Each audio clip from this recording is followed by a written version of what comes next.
Monsieur Goerens, bonjour et merci d'être avec nous. Bonjour.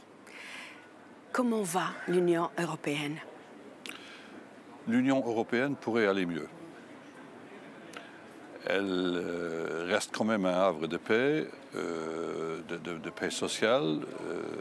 Elle donne espoir à beaucoup de monde. Elle est avant tout populaire à l'extérieur de ses frontières, tandis qu'elle est très critiquée à l'intérieur de celles-ci. Comment va le couple franco-allemand? Est-ce qu'il va pouvoir résister à l'après-Brexit? Je crois qu'ils vont devoir se ressaisir parce qu'à l'heure actuelle, le couple franco-allemand ne va pas très bien.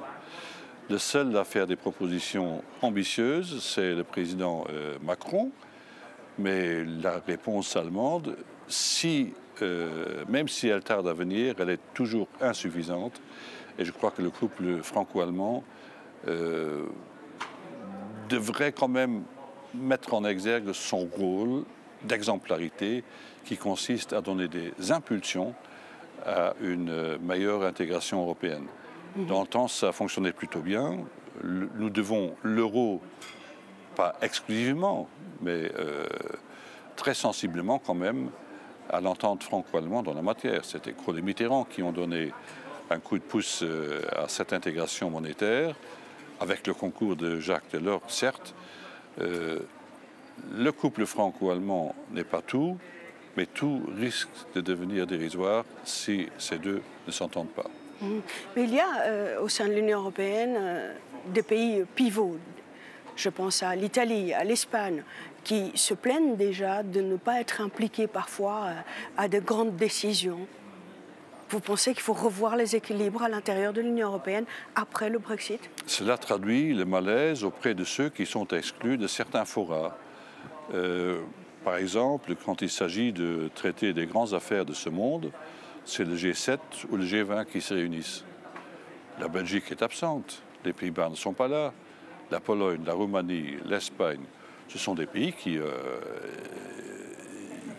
sont de grandes nations, mais qui n'ont pas voix au chapitre, sauf indirectement via l'Union européenne. Alors on se demande pourquoi il y a deux statuts. Les uns qui sont représentés d'abord en leur propre nom, et encore une fois à travers l'Union européenne. Donc il y a deux statuts différents. Pourquoi ne pas aborder les questions économiques, les questions commerciales, les questions de guerre et de paix dans son ensemble, dans un cadre qui réunit tout le monde? Et voilà, c'est ça l'Europe. L'Europe est loin d'être parfaite.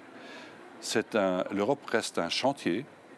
Et sur ce chantier, il y a beaucoup de domaines dans lesquels il faut s'activer davantage pour arriver à avoir la masse critique pour peser dans les affaires du monde.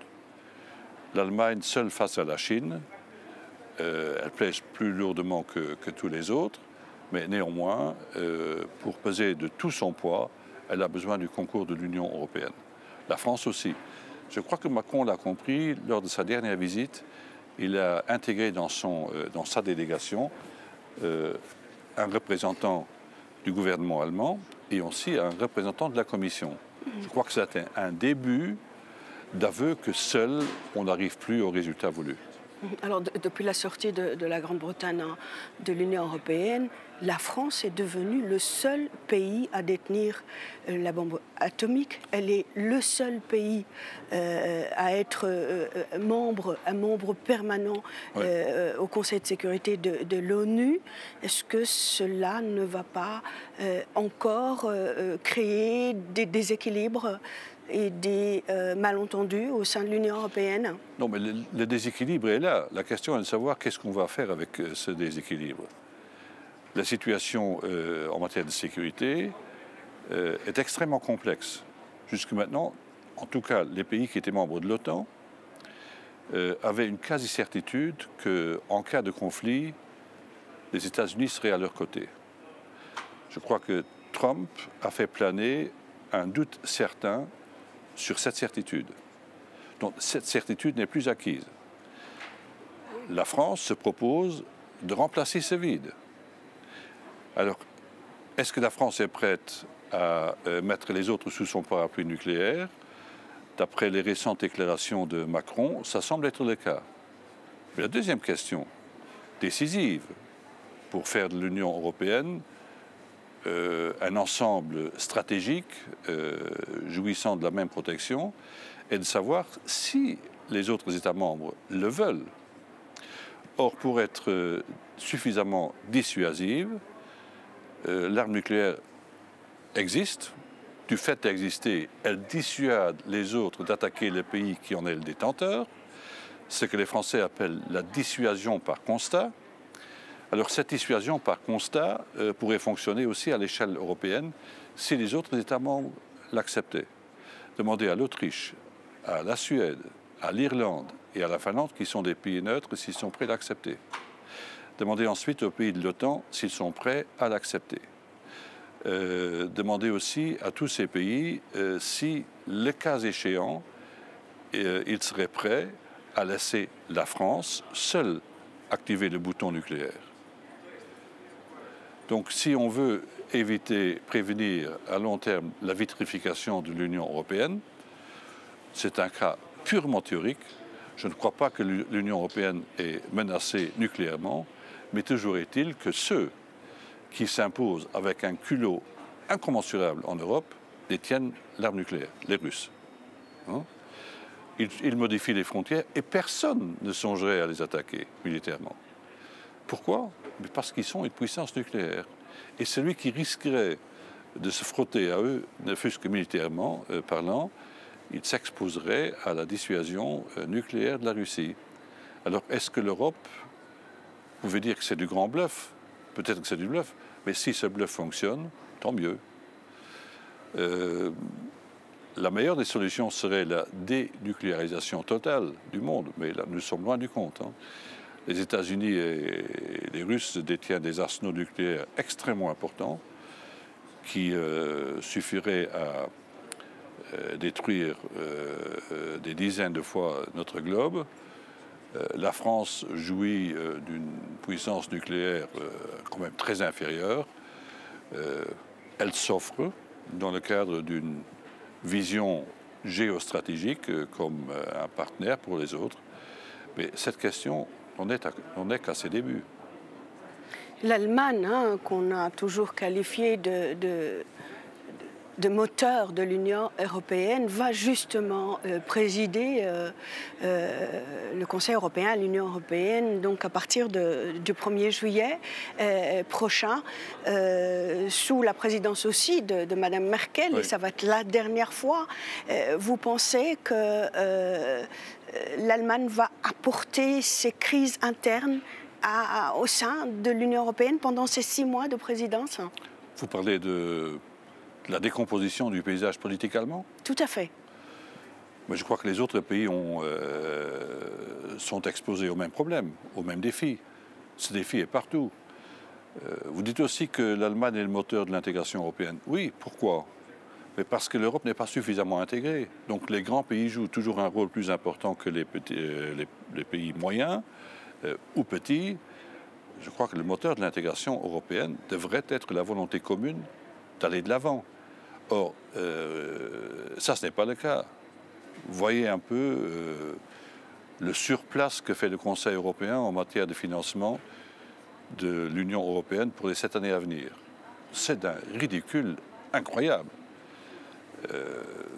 Ce n'est pas comme ça qu'on prendra au sérieux l'Union européenne. On ne se dispute pas sur des pourcentages de contribution, mais sur des promilles. Hein. Donc, c'est tellement infinitésimal que c'est pas du tout, à la hauteur des ambitions que devrait afficher l'Union européenne. Elle a vocation à aller plus loin. J'espère que l'Allemagne donnera des impulsions. Les choses étant ce qu'elles sont, elles pèsent quand même très lourd. Alors, attendons de voir, parce que pour le moment, on ne fait pas grand-chose. Est-ce que ce n'est pas le déficit démocratique que connaît l'Union européenne depuis quelques années et des lois archaïques qui font qu'il y a tous ces problèmes internes, toutes ces crises intestines au sein de l'Union européenne? Vous battez le doigt dans la plaie, mais la plaie n'est pas européenne, la plaie est nationale. Ce sont les États membres qui freinent des 4 fers, enfin, la plupart d'entre eux. Vous avez un certain nombre de pays qui veulent avancer dans un certain domaine, d'autres freinent. Puis vous avez la situation inverse, dès lors qu'il s'agit de la politique extérieure. L'Union européenne n'arrive pas à se concentrer sur quelques axes prioritaires dans lesquels elle peut apporter une valeur ajoutée par rapport au reste. Quels sont ces domaines? La politique extérieure et de sécurité commune. Tant qu'on n'arrivera pas à faire des progrès en matière d'Union européenne dans ce domaine, on restera condamné au statut d'observateur de ce qui se passe autour de nous. Pardon, il y a la guerre en Syrie, il y a la guerre en Ukraine, il y a l'anarchie en Libye. Vous avez pratiquement autour de l'Union européenne soit des conflits militaires, soit une instabilité politique, soit une précarité des populations. Donc l'Union européenne, elle reste quand même un havre de prospérité et elle pourrait mieux faire et peser davantage dans les affaires du monde si elle se dotait de mécanismes décisionnels susceptibles de déboucher sur des décisions. Je crois que si l'Union européenne avait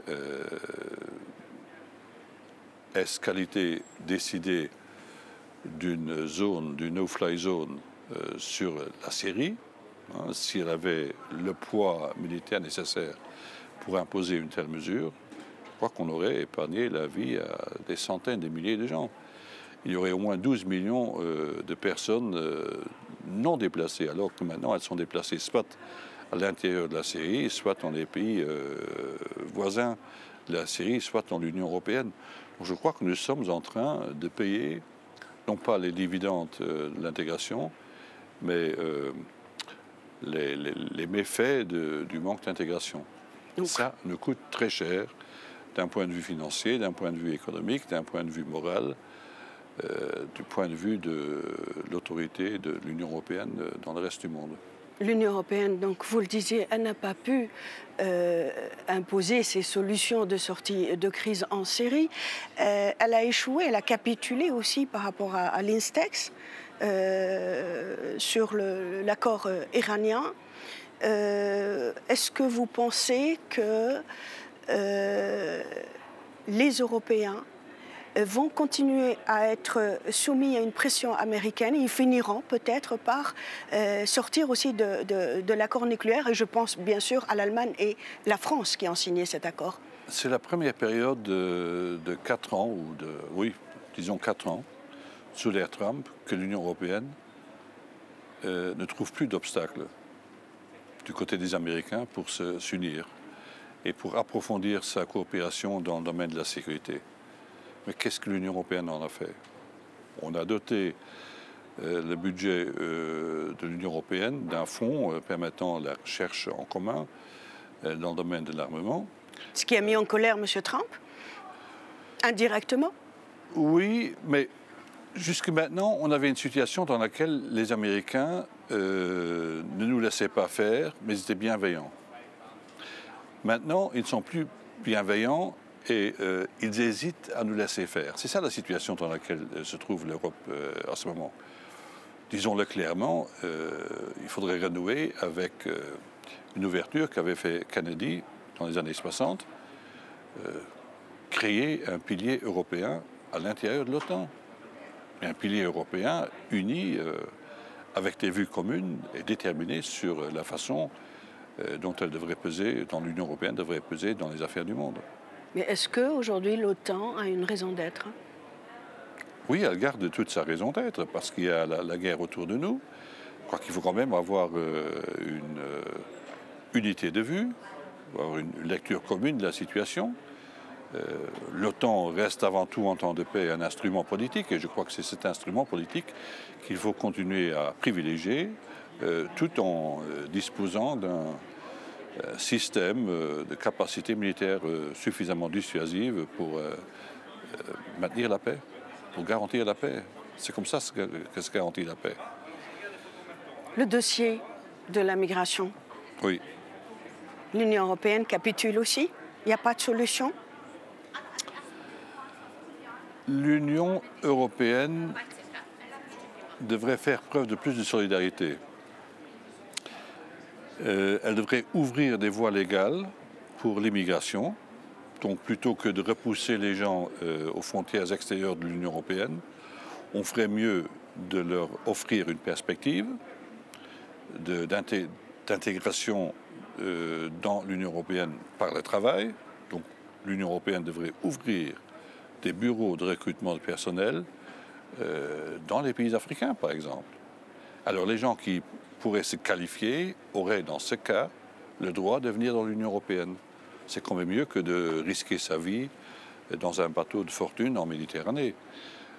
Donc ça, c'est un volet de l'immigration. Le deuxième, c'est pour contrer aussi l'immigration illégale. Deuxième, il faut savoir à quoi sert une frontière. Une frontière entoure un pays ou un ensemble de pays. Une frontière a une mission de protection.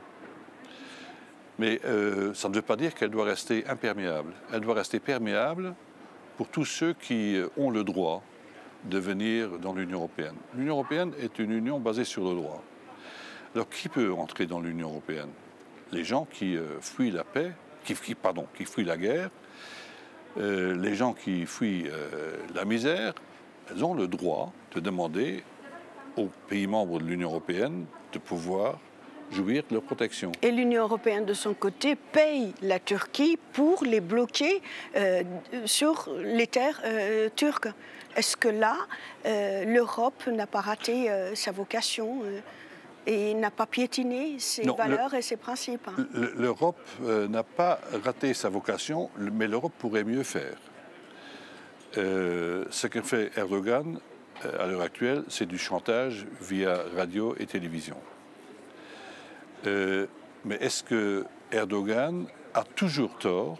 Non, parce que la Turquie a quand même accueilli 4 millions de personnes. Il faut le faire par rapport à une population de 80 millions. L'Allemagne a risqué d'être déstabilisée en 2015. L'Allemagne, qui a une population à peu près équivalente à celle de la Turquie, et avec 1 million de personnes qui sont entrées dans l'Allemagne, vous avez vu ce que ça a donné. Ça a foutu en l'air la stabilité politique. Vous avez aujourd'hui un parti d'extrême droite qui a des résultats presque aussi importants que Hitler dans les années 20. Ou parfois même plus dans certains pays, dans certains Länder de l'Allemagne, donc dans les anciens Länder de l'Est, c'est le cas où le AfD est le premier ou le deuxième parti. Ce que pourrait faire l'Union européenne pour les personnes qui ont le droit, selon les conventions de Genève, d'entrer sur le territoire européen, on devrait pouvoir s'entendre sur un partage des charges en rapport avec l'accueil des réfugiés. Je prends un exemple. Si vous avez 1 million de personnes qui viennent dans l'Union européenne en une année, par rapport à la population totale, 1 million sur 500 millions, ça fait 0,2%. Un pays comme l'Allemagne aurait dû, en raison de ces critères, accepter 0,2% de 80 millions. 160 000 au lieu d'1 million. 160 000, c'est parfaitement gérable. Et c'est même très en deçà du plafond qu'avait fixé le ministre de l'Intérieur, M. Seehofer, qui avait parlé d'une limite supérieure de 200 000. Je suis contre les limites supérieures parce que le droit ne peut pas être mis en échec par l'arithmétique. C'est ça ma position de base. Mais si tous les pays avaient accepté cela, et s'ils avaient même accepté une clé de répartition démographique au niveau régional et local, qu'est-ce que ça aurait donné? Moi, je viens d'un village de 2000 habitants. 0,2% de 2000, ça fait 4 personnes. Un père, une mère, 2 enfants. Est-ce que c'est gérable? Mais bien entendu. Et personne n'en parlerait. On pourrait donc intégrer sans aucune difficulté 4 personnes. Les enfants iraient à l'école au mois de septembre. Ils pourraient déjà se faire l'interprète entre leurs parents et la population locale. Les 2 personnes pourraient trouver au moins une d'entre elles un emploi, donc pas de problème. Pourquoi? C'est la stupidité et le court-termisme qui s'opposent à tout cela. Donc il faut plus d'Europe avec une hauteur de vue capable de faire la bonne lecture des défis et de se doter d'un mécanisme décisionnel susceptible de déboucher sur des résultats concrets. Les 1500 enfants que l'Union européenne a finalement accepté de laisser rentrer sur les terres européennes, il y a, je pense, 4 pays qui ont accepté d'en accueillir quelques-uns, dans le vôtre, le Luxembourg, mais aussi, je pense, l'Allemagne, le Portugal. Oui. Il y a un autre quatrième pays. Et les autres, alors? Le nombre ne va pas être la seule réponse que...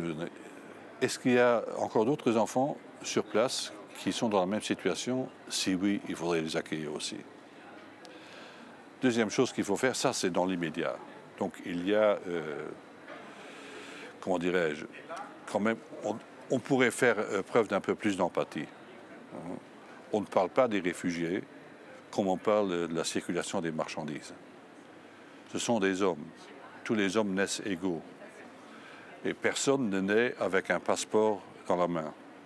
Ce n'est qu'après que les droits diffèrent d'une personne à l'autre.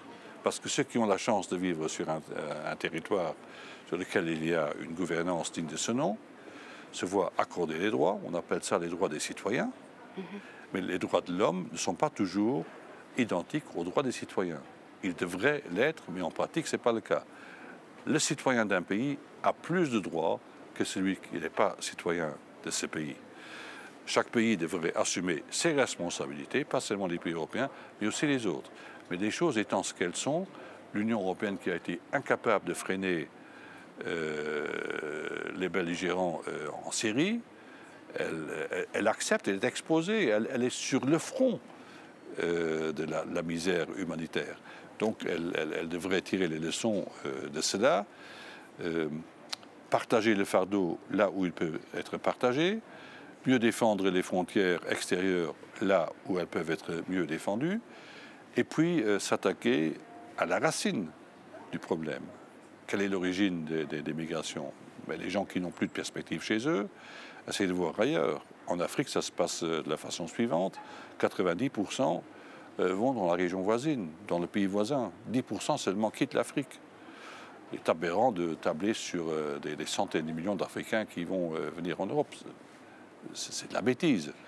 Il y a toujours un faible pourcentage de gens, peut-être plus ambitieux, peut-être plus aventuriers, en tout cas avides d'horizons nouveaux, qui quitteront leur pays pour venir dans l'Union européenne. Je crois que ça, on pourrait le faire en s'attaquant au problème. Quand je vois les performances économiques dont sont capables déjà certains pays africains aujourd'hui, j'ai bon espoir qu'à la longue, on pourra aussi ouvrir une perspective aux Africains. Il y a tellement de signes qui évoluent aussi vers une lecture plus positive de la situation. Est-ce que le monde va être surpeuplé en l'an 2000 2100? Je ne crois pas. Les meilleurs chercheurs des Nations Unies tablent sur une augmentation de la population, certes, mais le nombre de vieux va augmenter. C'est surtout le prolongement de la vie que la natalité qui va être responsable. Donc, on arrivera tôt ou tard à un niveau où la population mondiale va de nouveau diminuer. Certains disent que la Chine sera vieille avant d'être riche. Pourquoi? Mais parce que la natalité a diminué. Et même là où il y a encore une forte croissance démographique dans certains pays, cette natalité ne s'accélère plus. Elle ne se développe plus aussi rapidement que dans le temps. Non, ça se décélère. Sauf dans une région, c'est une région voisine de l'Union européenne, c'est la région sahélienne. Dans tout le reste du monde, il y a non pas un recul, mais une atténuation du niveau d'augmentation démographique. Une dernière question en 2 mots pour conclure. On peut garder à l'esprit que l'Union européenne va survivre aux sceptiques, aux pessimistes, mais elle doit revoir sa copie. Ça, c'est la façon optimiste d'aborder les choses. Je crois que la conférence sur l'avenir de l'Union européenne a une très grande responsabilité. On devra présenter les enjeux des 450 millions de personnes qui vivent encore dans l'Union européenne et avoir un dialogue très ouvert, très franc avec les citoyens. Donc la question est de savoir comment on peut impliquer les citoyens dans cette discussion. Je crois que tous ceux qui ont voix au chapitre devront se voir présenter une tribune pour pouvoir le faire. Et je crois que les gens sont quand même, expriment les mêmes attentes un peu partout dans l'Union européenne. Donc si ce débat sur l'avenir des générations, des jeunes générations, est organisé de façon très sérieuse, je crois qu'on a un espoir de plus pour arriver à laisser derrière nous cet euroscepticisme qui est quand même de très mauvais aloi. Charles Goerens, ça a été un plaisir de vous recevoir à cette émission. Merci vraiment d'avoir été avec nous. Merci. Merci. Madame, Monsieur, cette émission s'achève. Merci de l'avoir suivie. Au revoir.